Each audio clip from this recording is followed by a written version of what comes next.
He now began to develop a reputation both among his own people and the settlers as a cunning and effective leader, and his ongoing raids culminated in what is known as the Battle of Parramatta, which occurred in March of 1797.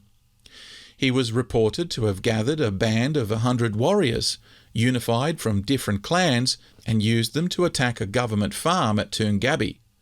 The settlers and garrison immediately responded by forming a militia and pursued the war band throughout the night, eventually catching up to them at the township of Parramatta. The Aboriginals dispersed and the militia entered the town. Pemulwuy regrouped his men and, as dawn broke, they also entered the town and challenged the militia to open combat, chanting and threatening as they approached. Facing off with the militia in what has come down to us as the first conventional battle between Aboriginals and the British, Pemulwuy led from the front and opened hostilities by launching a spear that hit the arm of a settler.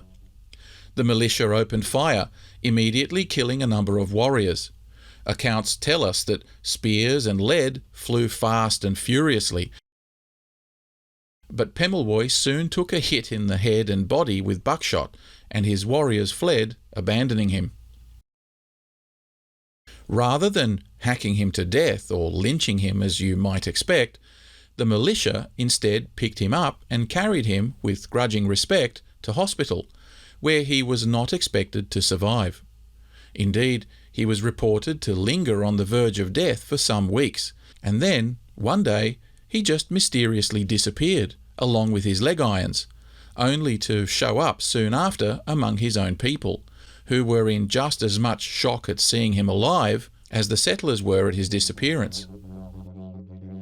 Awe and legend now grew around the episode, with stories beginning to spread that Pemulwuy had transformed into a crow and escaped the white man's clutches.